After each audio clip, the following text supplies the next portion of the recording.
We've got a fun show laid out for everyone today, but I just want to take a moment to say thank you to all of our new subscribers. We crossed 22,000 over the weekend, so if you just joined the Broncos Breakdown, shout out to you. Really, really appreciate it. And if you have not joined yet, go ahead and do so and unlock free content all off season long.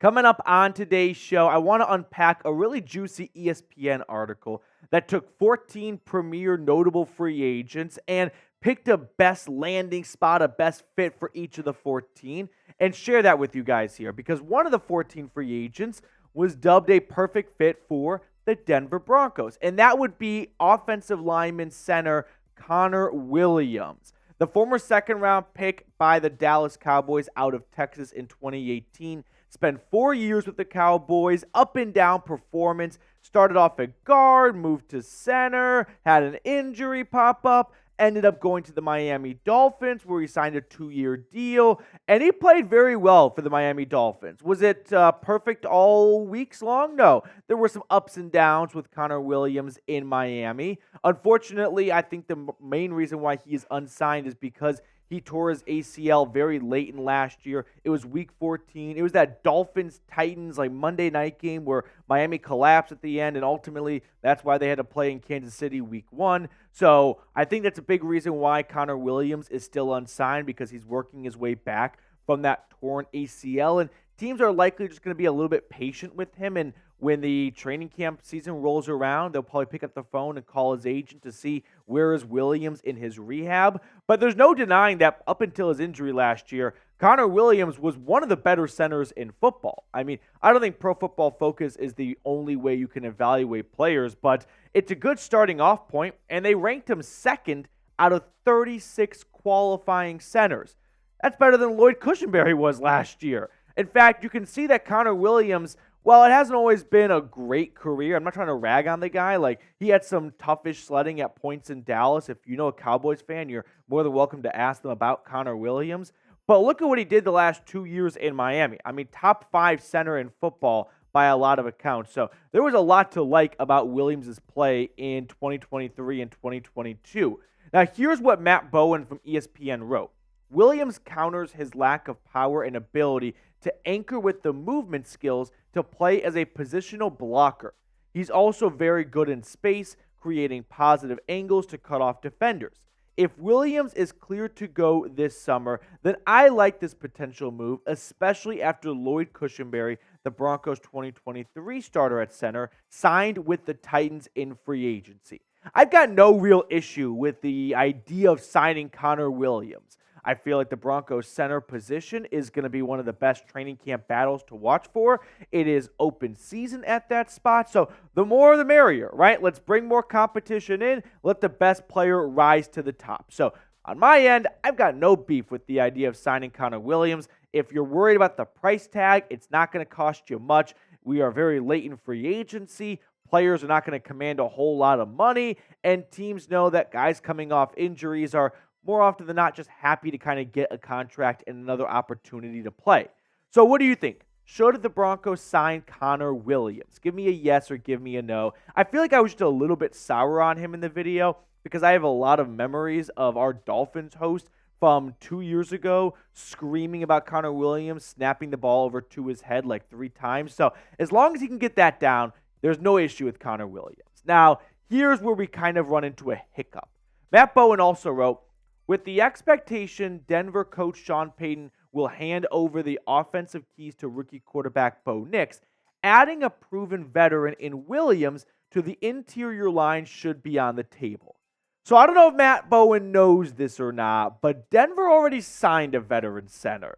Now, he's not as proven as Connor Williams, which is why I'm very much open to the idea of signing Connor Williams. But, Matt, you should probably do a little bit more research because Sam Mustipher was signed by the Broncos, and he is your veteran center, right? He has 42 starts in his NFL career. He played 52 games. He was the Bears starting center for 2 years. He started a few games for the Ravens last year, which is where he last was when Tyler Linderbaum went down. So there is some proven veteran depth, maybe not really good depth because Sam Mustipher was not good with the Bears. I mean, the Bears picked him up as a seventh-round draft pick out of Notre Dame, and they had an option to claim him as an exclusive rights free agent, which is basically like pennies on the dollar, and they let him walk. I mean, that said a lot about where Chicago viewed Sam Mustipher. So I think as of right now, he is this team's starting center just because he's got the most experience of the three guys competing for that role to replace Cush. Alex Forsythe, a seventh-round pick last year out of Oregon, and then Luke Wattenberg, a fifth-round pick 2 years ago out of Washington. But Sam Mustipher, that's why I have him as the starting center, because look at the career snaps compared to Wattenberg and Forsythe. I mean, 2,847 versus 129 for Wattenberg. Now, I'm not saying that these two guys don't have a chance to win this job through OTAs, minicamp, and training camp, but if the goal is to add a veteran player to that position, that's been accomplished. It may not be a very good player, but he is veteran, and he does have a lot of experience. So I could maybe see Connor Williams being added to the Broncos in training camp if they go through all of OTA's minicamp. And it's really tough to evaluate offensive linemen there because there's not much contact going on, right? You don't want any friendly fire. There's hardly any pad-to-pad contact. But once training camp gets here in August and you get your first preseason game in the books, Sean Payton, the offensive line coach, they may look down, or and look at the tape of the Broncos' three centers and go, this ain't going to cut it. Let's bring in Connor Williams, because it's not like Sam Mustipher has any guaranteed money really attached to his contract, so they can easily move on from him if they want to. And Forsythe and Wattenberg, if they don't work out, boo-hoo, it's 2 missed day 3 draft picks. Like, the expectations shouldn't be sky high for those guys anyway. So I could see this happening in training camp, but I'd be surprised if they added Connor Williams anytime before the first preseason game, unless an injury pops up. Now, next up on the show, I want to talk about Justin Simmons, who was also included in this ESPN article, and I'll share with you guys where the folks in Bristol think Simmons could end up. But first, if you want to get yourself a Bo Nix jersey, that's a t-shirt jersey, go to chatsports.com/Nix shirt. Now, do this soon because they have a 25% off sale going on with that link, but those sales kind of come and go over at Fanatics. So if a jersey is too expensive for you, I don't blame you. They're really expensive this day and age. But a t-shirt jersey is an awesome way to still rep maybe your new favorite player while also not breaking the bank. So get yourself a Bo Nix jersey. I put that link for everyone in the comments and description of today's video. Now let's talk about Justin Simmons, because ESPN picked the Tennessee Titans as a best fit for Simmons, who of course was released by the Broncos back in March to save over $14 million in cap space. And it's a move that I think Broncos country has kind of come to peace with. This is a cap casualty. This is kind of the result of, being pushed up against the cap limits with the dead cap hit from Russell Wilson. You had to make some cuts along the way. And Simmons, unfortunately, just played a position that's kind of going down in value and had a very expensive price tag to his name. But Justin Simmons, in my eyes, is still more than just a capable starting safety in this league. Like, the guy comes off a Pro Bowl season 2 years ago in 2022, led the NFL in interceptions, and he spent a short stint on injured reserve.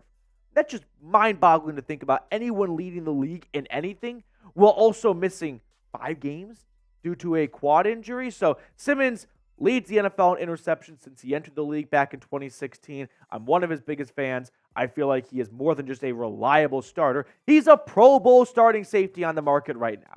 And the only reason why he's on the market is because the NFL is viewing the safety position as like the running back position from 2 years ago, where it's just not viewed as a spot where you need to spend big money at to get quality production. Now, could Denver swoop in and try and get Simmons back? Unlikely. Look at their safety room here. I see Brandon Jones, who they signed from the Miami Dolphins. I see P.J. Locke, who they re-signed. I see recent draft picks in J.L. Skinner and De'Aaron Turner-Yell. Caden Stearns has proven to be a really good starter when healthy. It's just he hasn't been able to stay healthy very much. But for me, I feel like Denver made their decision when they signed Brandon Jones for the Miami Dolphins. 3-year, $20 million contract. That's an average of $6.6 million. In fact, you can combine Brandon Jones and PJ Locke's contracts or salaries for 2024, and it's less than what Justin Simmons alone was going to make for 2024. So don't you see the direction the Broncos are going? Like, they are looking to save some money. Now, of course, if Justin Simmons really drops his price, maybe Denver kicks the tires on a reunion, but I still feel like they're ready to kind of go a different direction. Although they kept bringing back Kareem Jackson, so I don't think we can say it's a 0% chance. It's just a very low chance. My prediction is, I said this, I think, right after Simmons was released or shortly after, Justin Simmons is a Ram. I could see the Rams, who have a very young secondary that's filled with a lot of day 3 draft picks and UDFAs because they've been short on draft capital the last few years, bringing in Justin Simmons because they're definitely in a competitive win-now mode. They made the playoffs last year, and Simmons would be a really nice addition, in my opinion, to any secondary. But I could see the Rams being one team that really brings him in for a closer look. Now, here are the other players that ESPN had for some free agent best fit destinations. Ryan Tannehill to the Bucs. Okay. Backup Baker. I could see that. Hunter Renfrow to the Cardinals. I don't hate it. Michael Thomas to the Cowboys. We've heard a lot about maybe Michael Thomas following Sean Payton to Denver. Not the case. Our old friend Dalton Risner going back to Minnesota. Some defensive players. Calais Campbell to the Eagles. That seems like a very likely move. They love pass rushers and smart veteran players too. That is Calais Campbell. Yannick Ngakoue to the Browns. Give Myles Garrett another running mate. Emmanuel Ogbah to the AFC West. Xavien Howard goes to the Texans. Okay, I can get behind that. Stephon Gilmore back to the Panthers. I kind of like that too. Steven Nelson leaves Houston for Atlanta. I think that's got some chance. Adoree Jackson going to the Vikings. And then, like we just talked about, Justin Simmons to the Tennessee Titans, who do need some help, I should mention, in their secondary. I mean, they let Kevin Byard leave, or they traded him to the Eagles, and the guy they traded for from Philadelphia, Edmonds, was his replacement. He stunk it up, so I could see Simmons finding a home in Tennessee as well. Now, if you want to bring back Justin Simmons, type spam. Until your fingers bleed 31. Hopefully, Sean and George Payton can get this YouTube video and hear it loud and clear that Broncos country wants to bring back Justin Simmons. So if the price is right, I ain't saying no to it. But that's going to do it for us on today's show. Thank you guys so much for tuning in. Hope you have a good rest of your week, and we'll see you throughout that.